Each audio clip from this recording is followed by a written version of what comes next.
The Farmer and His Sons.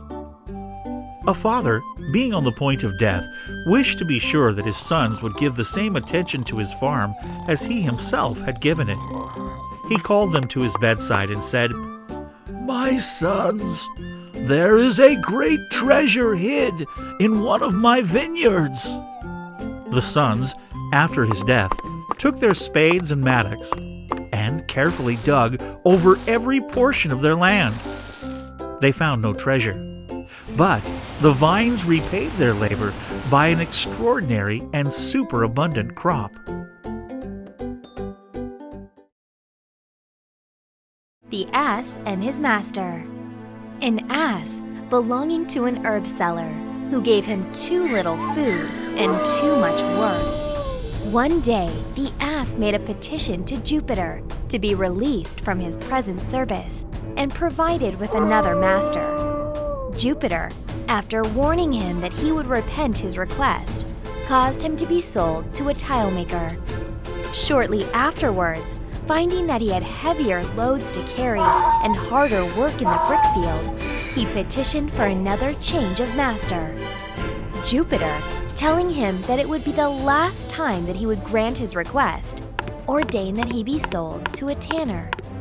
As the ass found that he had fallen into worse hands, and noting his master's occupation, said, groaning, "It would have been better for me to have been either starved by one or to have been overworked by the other of my former masters than to have been bought by my present owner, who will even after I am dead tan my hide and make me useful to him."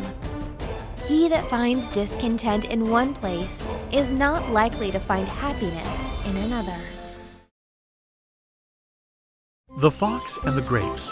One hot summer's day, a fox was strolling through an orchard till he came to a bunch of grapes just ripening on a vine, which had been trained over a lofty branch. "Just the thing to quench my thirst," he said.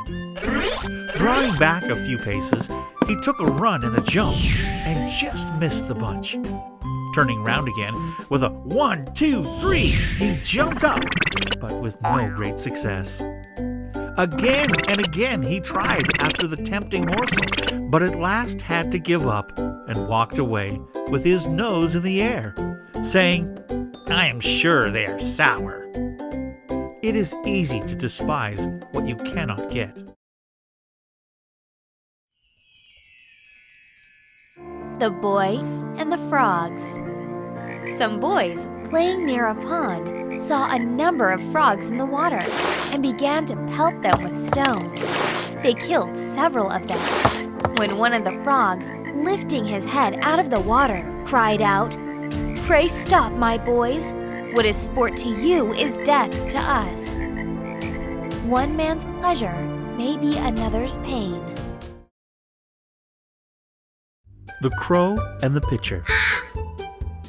A crow, half dead with thirst, came upon a pitcher which had once been full of water. But when the crow put its beak into the mouth of the pitcher, he found that only very little water was left in it, and that he could not reach far enough down to get at it. He tried and he tried, but at last had to give up in despair. Then a thought came to him, and he took a pebble and dropped it into the pitcher. Then he took another pebble and dropped it into the pitcher. Then he took another pebble and dropped that into the pitcher. Then he took another pebble and dropped that into the pitcher. Then he took another pebble and dropped that into the pitcher. Then he took another pebble and dropped that into the pitcher. At last, he saw the water mount up near him, and after casting in a few more pebbles, he was able to quench his thirst and save his life. Little by little does the trick. The Lion and the Mouse. Once when a lion was asleep, a little mouse began running up and down upon him. This soon wakened the lion, who placed his huge paw upon him and opened his big jaws to swallow him. "Pardon, O king," cried the little mouse. "Forgive me this time. I shall never forget it. Who knows but what I may be able to do you a turn some of these days. The lion was so tickled at the idea of the mouse being able to help him that he lifted up his paw and let him go.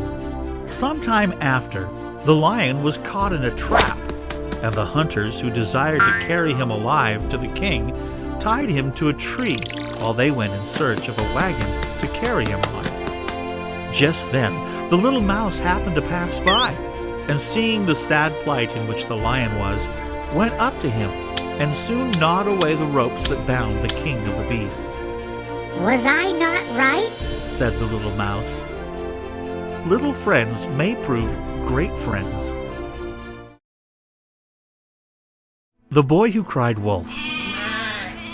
There was once a young shepherd boy who tended his sheep at the foot of a mountain near a dark forest. It was rather lonely for him all day, so he thought upon a plan by which he could get a little company and some excitement. He rushed down towards the village, calling out, "Wolf! Wolf!" And the villagers came out to meet him, and some of them stopped with him for a considerable time. This pleased the boy so much that a few days afterwards he tried the same trick, and again the villagers came to his help. But shortly after this, a wolf actually did come out from the forest and began to worry the sheep, and the boy of course cried out, "Wolf! Wolf!" still louder than before. But this time, the villagers, who had been fooled twice before, thought the boy was again deceiving them, and nobody stirred to come to his help. So the wolf made a good meal off the boy's flock, and when the boy complained, the wise men of the village said, "A liar will not be believed, even when he speaks the truth."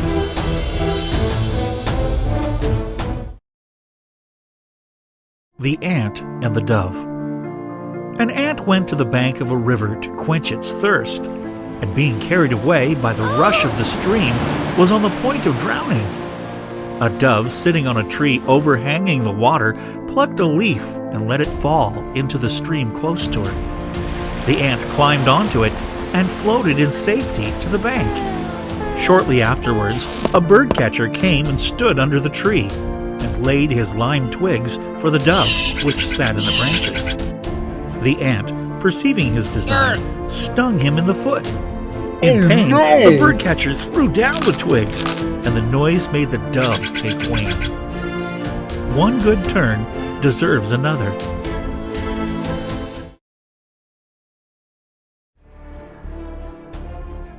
The Two Fellows and the Bear. Two fellows were traveling together through a wood when a bear rushed out upon them. One of the travelers happened to be in front, and he seized hold of the branch of a tree and hid himself amongst the leaves.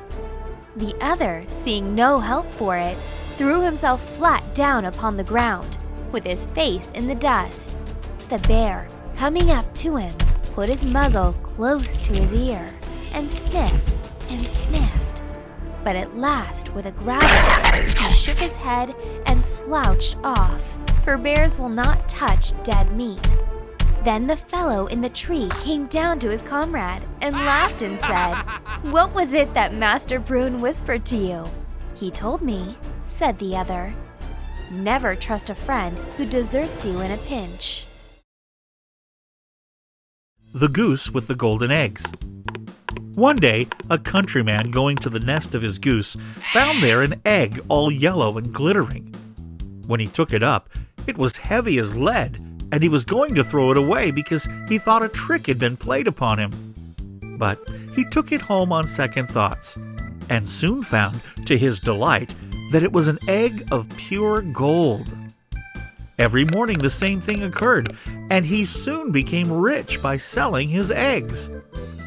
As he grew rich, he grew greedy, and thinking to get at once all the gold the goose could give, he killed it and opened it, only to find nothing.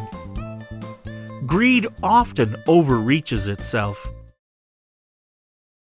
The Dog and His Reflection. A dog, to whom the butcher had thrown a bone, was hurrying home with his prize as fast as he could go.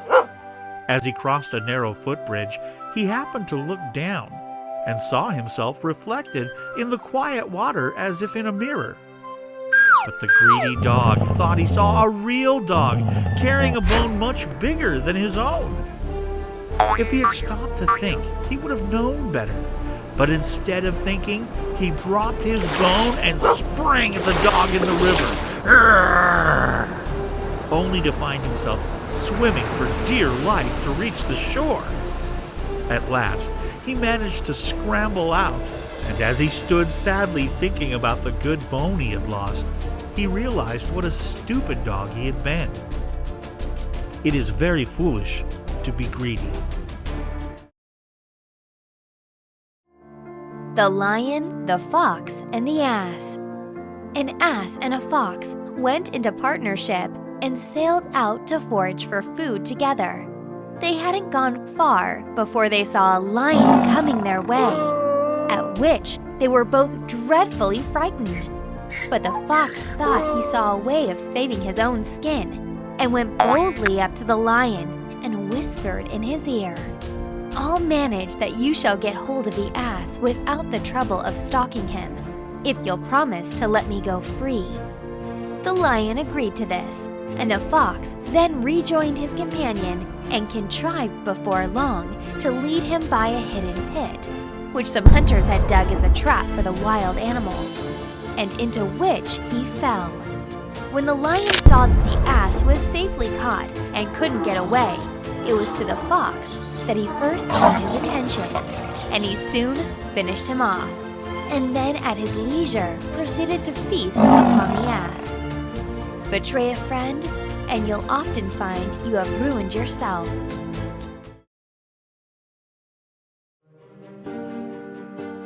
The Ass in the Lion's Skin. An ass once found a lion's skin, which the hunters had left out in the sun to dry. He put it on and went towards his native village. All fled at his approach, both men and animals, and he was a proud ass that day. In his delight, he lifted up his voice and brayed. But then everyone knew him, and his owner came up and gave him a sound cudgeling for the fright he had caused. And shortly afterwards, a fox came up to him and said, "Ah, I knew you by your voice. Fine clothes may disguise, but silly words will disclose a fool."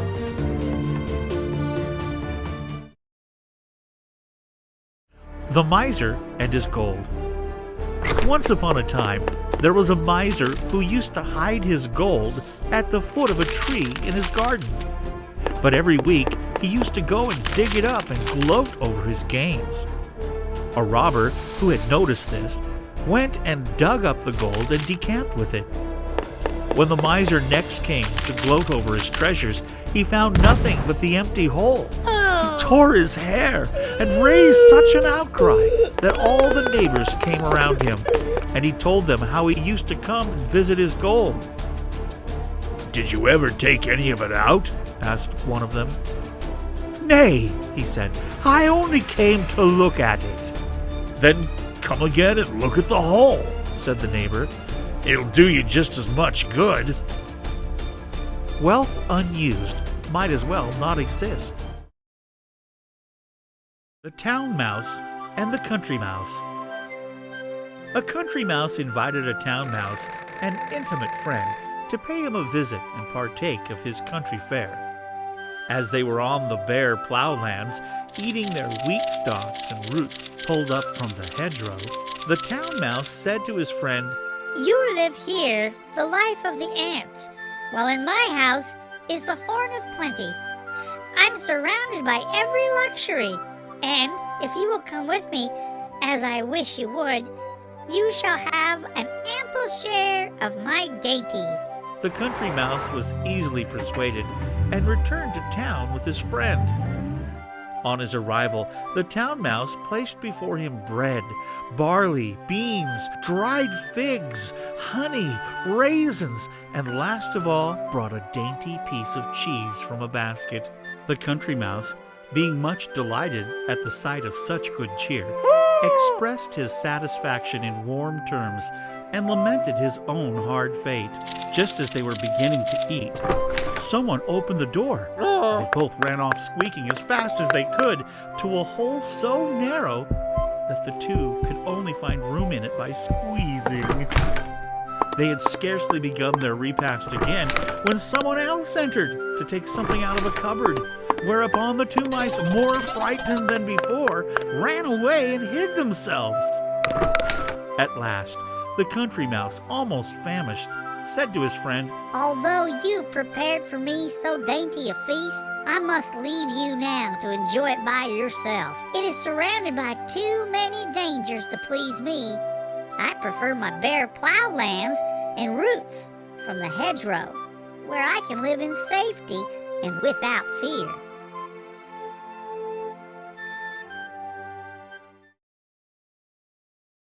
Cinderella.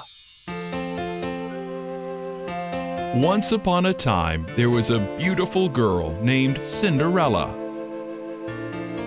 Cinderella lived with her two wicked stepsisters and her wicked stepmother. They treated her very badly and made her do all the work at home. One day, they were all invited for a grand ball at the king's palace. Cinderella's stepsisters and stepmother made her sew new dresses and get them ready for the ball. But when they left for the ball, they left poor Cinderella at home alone. Cinderella was sad and began to cry, when suddenly a fairy godmother appeared. "Cinderella, I am your fairy godmother," she said. "Don't be sad. I will send you to the ball." The fairy godmother waved her magic wand, and Cinderella's old clothes changed into a beautiful party gown. The fairy godmother touched her magic wand to Cinderella's feet, and suddenly she had beautiful glass slippers. Then the fairy godmother found 6 mice playing near a pumpkin and touched them with her magic wand. And lo! The mice became 4 shiny black horses and 2 coachmen, and the pumpkin turned into a golden coach. Cinderella was overjoyed and said, "Oh, thank you, fairy godmother." She set off for the ball in the coach. As she left, the fairy godmother said, "Cinderella, my magic will only last until midnight. Be sure to reach home before then." When Cinderella entered the palace, the entire ballroom was struck at her beauty. Even her stepsisters and stepmothers didn't recognize her in her pretty clothes. The handsome prince went to her and asked her, "Do you want to dance?" And Cinderella said, "Yes." They danced all night long, and everyone wondered who the beautiful girl was. As the night neared midnight, Cinderella remembered her fairy godmother's words and cried, "Oh, I must go!" She ran down the stairs, and one of her glass slippers came off. But Cinderella did not turn back for it and hurried to her coach. She reached home just as the clock struck 12. Her coach turned back into a pumpkin, the horses into mice, and her clothes turned back into rags. The prince had fallen in love with Cinderella, but he did not even know her name. However, he had found the glass slipper that had come off Cinderella's foot. He said, "I will marry the lady whose foot fits this slipper." The next day, the prince and his servants went to all the houses in the kingdom. all the women tried the slipper, including Cinderella's stepsisters, but none could fit the slipper perfectly. Cinderella's stepmother would not let Cinderella try on the slipper. But the prince saw her and said, "Let her try on the slipper." The slipper was a perfect fit on Cinderella's foot, and the prince recognized her from the ball. He married Cinderella, and they lived happily ever after. The end.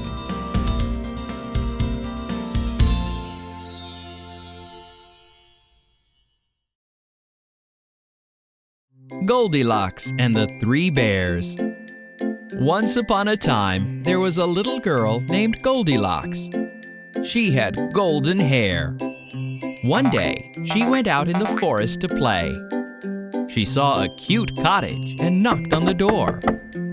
When nobody answered, she opened the door and went inside.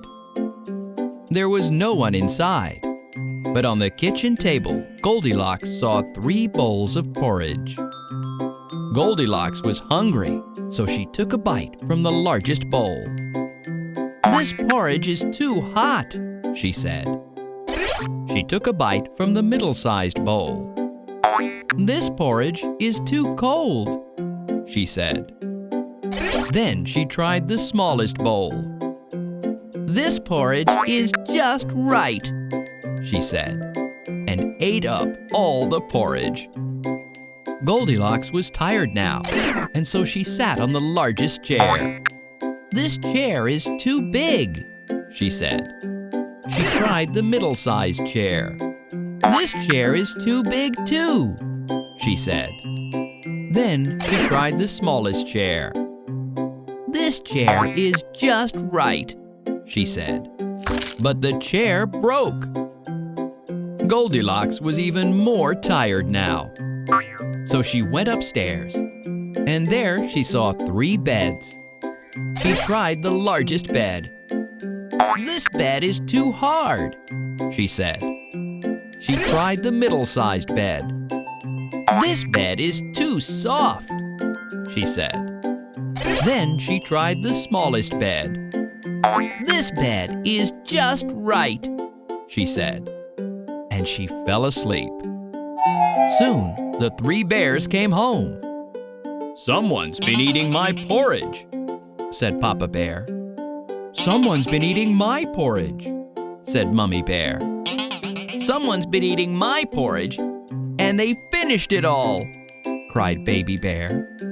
"Someone's been sitting on my chair," said Papa Bear. "Someone's been sitting on my chair," said Mummy Bear. "Someone's been sitting on my chair, and they broke it," cried Baby Bear.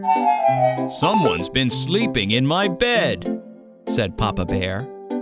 "Someone's been sleeping in my bed," said Mummy Bear. "Someone's been sleeping in my bed, and here she is," cried Baby Bear.